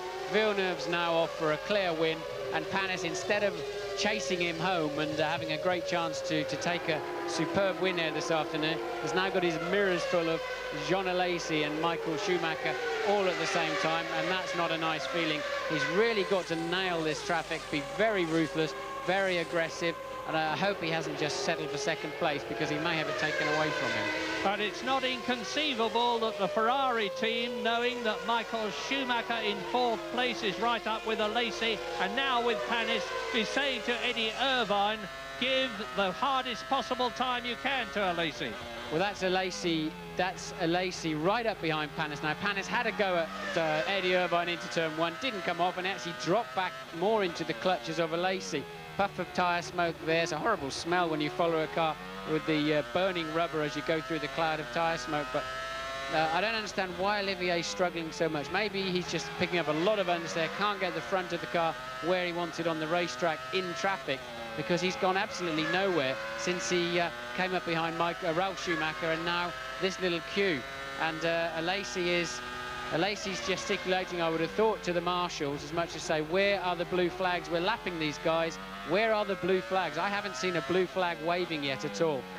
There's Panis running wide. Look, Panis running wide. to get some drive out of the corner. He's got to get into, yes, Lacey's saying, get the blue flags out, get them waving, pull this lot out of the way so we can have a good scrap to the finish. And rightly so, riding with Jean Lacey, third position, chasing Olivier Panis, who has got ahead of him Eddie Irvine, who's a lap behind, except for a car's length. Now, there is Panis having another go at Eddie Irvine. Once again, Irvine closes the door. Once again, Lacey gets a bit closer. And ahead of Irvine is Jos Verstappen in 11th place in the Tyrrell. So there's two battles going on here, effectively a lap apart. And Panis goes through this time. Panis goes through. Irvine runs wide. Panis goes through. Lacey goes through. Irvine will stay tight to let his teammate Michael Schumacher through, and he's done so. Michael Schumacher moves a lap ahead of Eddie Irvine. We're now on lap 57. Jacques Villeneuve, meantime, has profited from all that. He got through that traffic cleanly, and he's now 16.5 seconds ahead of Olivier Panis, who's got Lacey. There he is right behind him, who's got Schumacher. There he is, number 5. Michael Schumacher, 4th place. And here is a replay. Lacey furiously saying to the marshals, as Martin has just said, for heaven's sake, do something with the blue flags and tell Eddie Irvine to move over and let me through. Well, it's happened, but it's happened too late. Olivier Panis now coming up to Jos Verstappen in 11th position and going past. Yes, he's going to pass the Tyrrell quite easily there. That's an important move for him with just a few laps to go, because that'll give him a bit of clear space now. He wants to make hay while the sun's shining and pull out as much distance as he can, while Lacey and Michael Schumacher have to negotiate that Tyrrell to drop them out of his tow, so they can't tow him down the straight, and then he'll have 2nd place in the bag. But it's still going to be touch and go for 3rd place. I'm not sure Schumacher's got the car to do it with. As I said, he's been in the slipstream of Lacey for this whole stint, and his tyres are going to be feeling pretty second-hand. 3 points potentially for Michael Schumacher, 10 points potentially for Jacques Villeneuve, the two of them leading the World Championship. So it's really going to pay Michael Schumacher if he can get past Jean Lacey, never mind getting past Olivier Panis. And they're both being held up by Verstappen, who lets Lacey through. Is he going to let Michael Schumacher through? We're on lap 58 now. So there are 7 laps, including the one that they are on. And Villeneuve has got a 16-second cushion. Panis. Verstappen lapped. Schumacher. The gap between Schumacher and Lacey is a visual one. It's about a second. Puff of smoke from the rear tyres of Lacey's car there as he brakes very hard to go through and take Katayama. I think Panis has got an engine problem there. The bottom of the car does tend to hit the ground halfway down the straight where they were going over, but it seemed more like blue smoke to me. And then I thought I saw another puff from the back of Panis's car when he shifted down into the corner, but nothing more to be seen at the moment. Then Lacey's got past the Tyrrell well. Michael Schumacher's still stuck up right up close underneath his rear wing, but so we're on lap 59. Villeneuve leading Panis by 15 seconds. Lacey is 3rd, just 2 seconds behind Panis, and just ahead of Michael Schumacher 4th. David Coulthard in the McLaren is in 5th position. Johnny Herbert in the points. Quite several retirements, 6 to be exact. Ralf Schumacher is one of them. Rubens Barrichello out in the Stewart. Mika Salo out in the Tyrrell. Shinji Nakano out in the Prost. Damon Hill out in the Arrows, so both Arrows retired. And Ukyo Katayama out in the Minardi. And now we're into lap 60. And Verstappen has still not been passed by Michael Schumacher, which really does surprise me. Maybe the flags are being wet. And there again is that puff of smoke from the rear of Panis's car as Lacey goes through and takes Trulli, who is in 15th position. That's the 2nd lap in succession. We've seen that significant puff of smoke as Olivier Panis slowed for the right-hander at turn 1. Well, we know that Eddie Irvine has a 10-second penalty for ignoring the blue flag, although I didn't see the blue flags too much.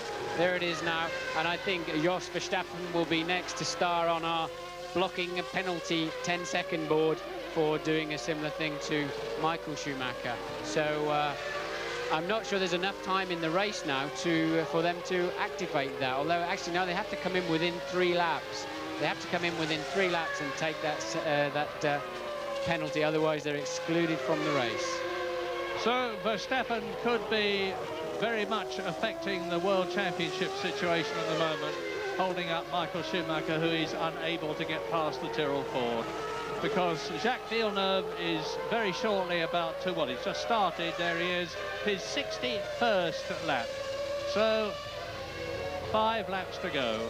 5 laps of this 3-mile circuit, just under 15 miles, because it's 2.9 to be exact, and he's 11.5 seconds ahead of Panis, who is catching him and is now hopefully clear of traffic. Panis actually took 2 seconds out of Villeneuve's lead, but Villeneuve knows exactly what the situation is. Ferrari out, that's Eddie Irvine. That's Eddie Irvine taking his 10-second penalty there. The team are timing him. Watch the board at the front of the car. The white lollipop will go up. Your 10 seconds is up. On you go. That's your afternoon completely wrecked, but it wasn't too special anyway. Fighting with a Tyrrell for 11th place is not where you expect to be in a works Ferrari, especially when the other one is right up front chasing a podium. Ferrari out, Ferrari in again as Eddie Irvine rejoins. As you say, he's had a pretty grim Spain. Started well down on the grid in 11th position. Jacques Villeneuve out on his own, rounding turn 9. Question is, this is going to be the interesting lap. He was 11.5 seconds ahead of Olivier Panis when he went into his 61st lap out of 65.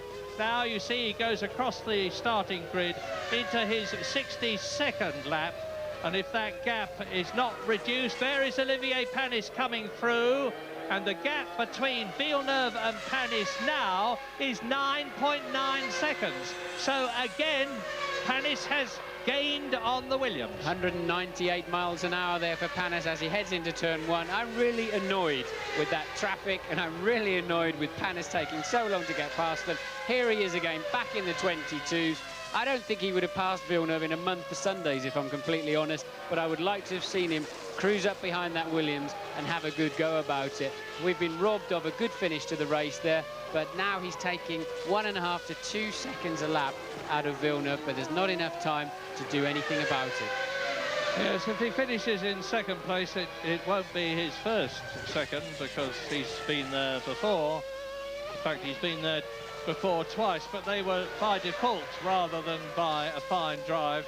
But as you say, if he got through the traffic cleaner and quicker, he could well have been battling with this man, Jacques Villeneuve, who's now very well on his way to yet another Grand Prix victory. That would be his 9th in only his 2nd Grand Prix year and his 22nd Grand Prix in all. So 9.9 seconds was the gap. There's Villeneuve into lap 63. So there's this lap 60. There is Panis in the background. And there may be only 64 laps left. We're not sure about that, because the second warm-up lap could well have been taken off the 65-lap distance. Well, the cars weren't allowed to refuel on the grid, so they have to reduce the race by the warm-up lap. They're not, otherwise some of these cars would run out of fuel. They're filled that closely to the limit that you can't suddenly make them do a lap of the racetrack and then not count that towards the race distance. But Villeneuve now looking very comfortable for yet another win. But let's quickly talk about Frentzen back in 9th place. Another disastrous afternoon for him, where he gets buried in the pack off of a poor start and just cannot seem to do anything about it. Well, if they stay where they are now, the gap between Villeneuve and Schumacher in terms of World Championship points of this race is going to be 7. So Villeneuve will move back into the lead of the World Championship with a 3rd victory in his 6th race by 3 points from Michael Schumacher. Schumacher is now some 5.5 seconds behind Jean Alesi as a result of the traffic in general, and Jos Verstappen in particular. And now Jacques Villeneuve is on his 64th lap. And clearly there are going to be 65 laps, with them not having been allowed to refuel. As we look back down the long straight at Olivier Panis, that is the second place man. An excellent drive, 8.5 seconds now behind Villeneuve. He's taken another second out of Jacques' lead, but Villeneuve is probably quite content with that. As I've said earlier, he knows what the situation is. He will have been getting pit board signals. He will have been talking about things on the radio with his team, and he knows exactly how he's got to pace himself. One good scrap left now towards the end of the race for 5th and 6th place. Two British boys, David Coulthard and Johnny Herbert. Coulthard in 5th, 2 points at the moment for that. And the final point for Johnny Herbert, but he's just 0.5 seconds behind going into these last couple of laps. And I doubt the director's going to pick that up, because he's missed just about everything else this weekend. So we'll have a good look out of the commentary box window to see how that scrap's going on. And if Johnny Herbert finishes in the points, that will be only the second time he has done so this season. But now, lap 64, the end of coming up, and Jacques Villeneuve goes through to start to take the checkered flag. So it was, and I apologise, 64 laps rather than 65. That has completely mystified us, because they were not allowed to refuel. But there, finishing in second position, is Olivier Panis, and we just wait for Jean Alesi now to come through in third position, and Michael Schumacher in fourth position. Who is going to be fifth? Johnny Herbert passed Coulthard on the last lap for 2 points. A brilliant move, and unfortunately we didn't see it. We did call it right, Murray. It's 64 racing laps, of course, with the 2 warm-up laps because of the false start there with Ralf Schumacher. Olivier Panis at last catches Jacques Villeneuve and rightly stays behind him. And in the World Championship now, the leader is the man you're looking at with his victory arm outstretched. Jacques Villeneuve back 3 points ahead of Michael Schumacher, who slips back from first in the championship to third. Olivier Panis, though, moves up from 8th in the World Championship to third, and Eddie Irvine moves down from third to fourth. David Coulthard, who was tying for third in the championship with Irvine, is now fifth, and 3 drivers still on 10 points are tying for 6th position in the championship: Heinz-Harald Frentzen, Gerhard Berger and Mika Häkkinen. But this championship has got a long, long way to go. This was race 6. There are 17 races. There's even talk of 18 races in the championship this year, and there are only 3 points between them at this stage, and it was a very different situation last year. But Ferrari are still leading the World Championship as you watch the Constructors' World Championship, as you watch Jacques Villeneuve, Olivier Panis and Jean Alesi come into the pit lane. Ferrari lead the Constructors' Championship by just 1 point and 20 points ahead of McLaren third. Benetton are fourth, and the Prost team are in 5th position. Driver of the day must be Jacques Villeneuve. He led from start to finish, pretty much had it under control. Surprise of the day must have been Olivier Panis. The Bridgestone stayed with him very, very well. He was able to push, able to do some very fast lap times in the low 22s, just off the lap record, which actually surprisingly ended up being Giancarlo Fisichella on a 22.2. But Panis there in the low 22s pretty much all of the time in clear air. Bad job of the traffic. Michael Schumacher did well in 4th place with a car that was eating its tyres. Alesi had a good setup to take the final, well-deserved podium position. Dickie Stanford on the left, the Williams team manager, talking to Charlie Whiting, who is the FIA race boss. And there is the imperturbable Jacques Villeneuve after his 3rd victory of 1997, getting on to the scales. All the drivers in the top places are weighed after the end of the race to make sure that together with their car they've not broken the weight limit. There is Michael Schumacher talking to David Coulthard, respectively 4th and 5th. Lots of shaking of heads and looking at tyres and what happened to your tyres, Michael? Mine did this. And so it goes on. Olivier there looking pretty happy with himself. I think he'll be off to the hairdressers this week. But he's going to be happy with that. Prost will be very happy with the performance of their car today. It's looking good for them. And Alesi finally on the podium for Benetton. Some sort of consolation, but still I don't suspect what they really would hope to have achieved this weekend. Yeah, I think there's Ronaldo on the left, who distinguished himself last night at the magnificent stadium here at Barcelona. And I don't think Alesi will be very pleased. It's his first podium this year. Benetton have been really struggling, and at last they've got it together in Spain. Again, not for Gerhard Berger in 10th position. The winner, Jacques Villeneuve. And once again, we will soon hear the strains of "Oh Canada" ringing out.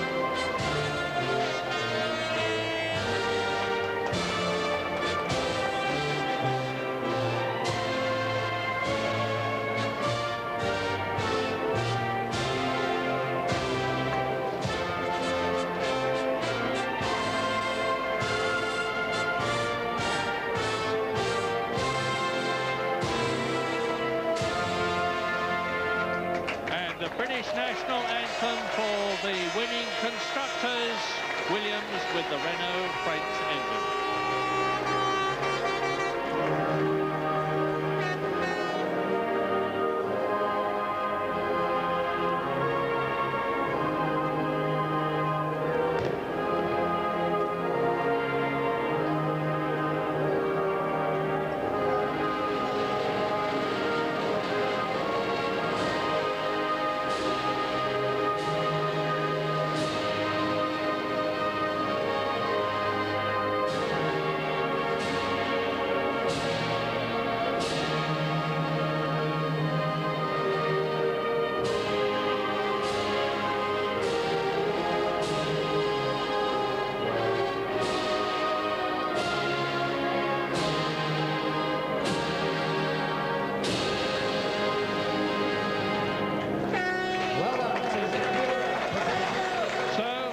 Villeneuve has now won every Grand Prix in 1997 that he finished in. 6 races, 3 failures to finish, and 3 victories for maximum points, 30 World Championship points, return him to the lead in the Drivers' Championship. Olivier Panis, real encouragement for the Prost team, which Alain Prost, the great world champion, bought from Ligier and his other shareholders. And Jean Alesi, a very happy man, perhaps showing that Benetton are really getting back on the pace. An all French-speaking podium, as it happens, here for the Spanish Grand Prix, Murray. Indeed, and Dickie Stanford, very much the Englishman, taking the Constructors' Trophy for the Williams team. Well, we're going to be hearing from all 3 of them, from Jacques Villeneuve, the winner, from Olivier Panis in 2nd place, and from Jean Alesi in 3rd position very shortly. But, as you say, 3 French-speaking drivers have dominated the race here today. And shaking the French champagne, no doubt. Ironically, that's the one thing, the one place you can't do that is at the French Grand Prix. You're not allowed to have alcohol on the podium in France, which always makes me smile because of the origin of that stuff that gets in your eyes and makes you all sticky and generally makes you feel horrible. But they're off to the press conference now, where they're going to go and sit down in to the unilaterals around the world, where they'll be given some nice towels and some water to drink, and generally a chance to start to unwind. And while we're talking about France and its success in Spain, it's very well worth noting that the French Renault engine powered the winning car of Jacques Villeneuve and the third place Benetton of Jean Alesi.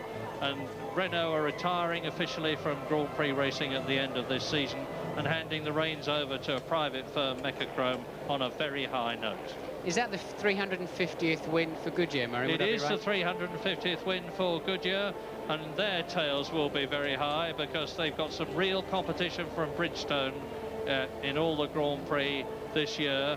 Bridgestone have entered the Grand Prix field. They're trying very, very hard after having done extremely well in American kart racing, and they're trying to do the same in Grand Prix. Goodyear have reacted brilliantly, produced all sorts of new tyres, new constructions, new compounds, and they've got a very well-deserved 350th win here, and heaven knows where Grand Prix racing would be if it wasn't for Goodyear. As we look down into the Parc Fermé, there are the cars that are going to be checked. Yes, they'll go into scrutineering now and be checked for legality. They'll check the plank, as we call it, the piece of wood underneath that must only have less than 1 millimeter worn off it in specific places to make sure they're not running the cars too low to gain unfair advantage, and various other dimensions of the car will be checked to make sure that the cars are running legally, as it were. Just looking down, we've seen all the guys with their chins up on the podium.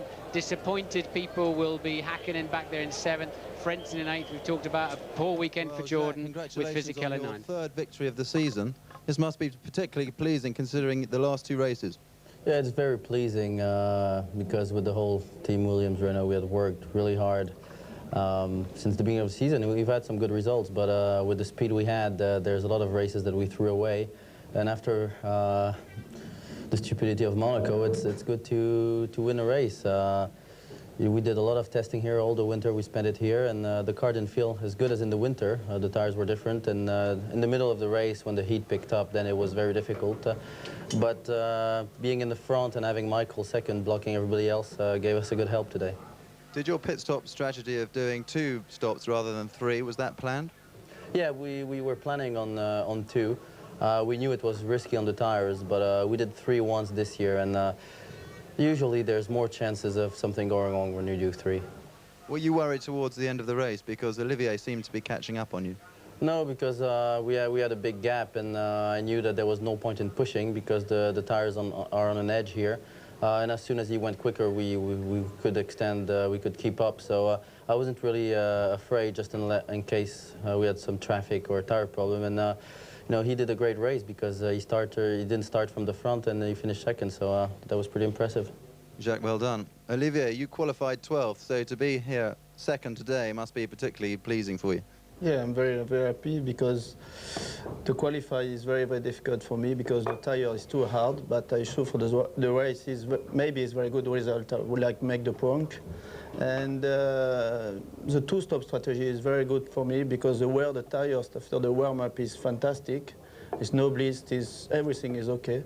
I'm very happy for the team because he make very, very good job, very strong job this race. Are you expecting improvement in your qualifying performance, especially from the tires? Yeah, his 2 solutions. He's quick in qualifying. It's very difficult for the race. The tires improve every time. And this tire for the race is fantastic, but for the qualifying is very difficult. Maybe improve for the qualifying, but the race is very, very important. You're now 3rd in the championship. What are your feelings towards the rest of the season? My feeling, I would like to finish the 5th position in championship. The driver, for me, is fantastic race, and for the team also.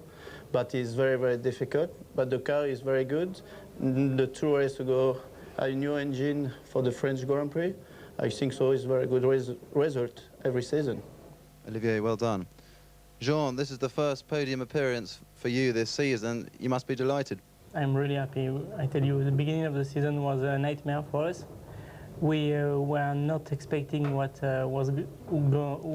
happening, and we worked quite a lot here, and we find finally a good setup for low fuel and high fuel. So to finish on the podium, really, it's great, and it's a lot of oxygen for everybody in the team. You seem to have a hard race out there. Were you worried about Michael Schumacher towards the end of the race? No, I was worried about Irvine because I know he's such a very strange driver. So to overtake him was quite tough, much more than keeping Michael behind me. And what are your feelings towards the rest of the season? Are we going to see Benetton improving from now on? I'd like to say it's going to be better, but we have to see on the next Grand Prix if really we are on a good way. I'm really believing of my team technical stuff. Probably we will have some very good new things on the new racing coming. I'm quite confident, really. Jean, well done. Well, Jacques, we now go to Canada, to your home race, and you're leading the championship by 3 points. What are your feelings about that? Well, it feels great to go to Canada leading the championship, definitely. Canada will be a very, very important race for me. There's a lot of home crowd, and you know, last year we had a pretty good race, but we didn't win, so hopefully we can do one better this year. Thank you. Now, could we have some comments on the race? Well, then there we are. Jacques Villeneuve.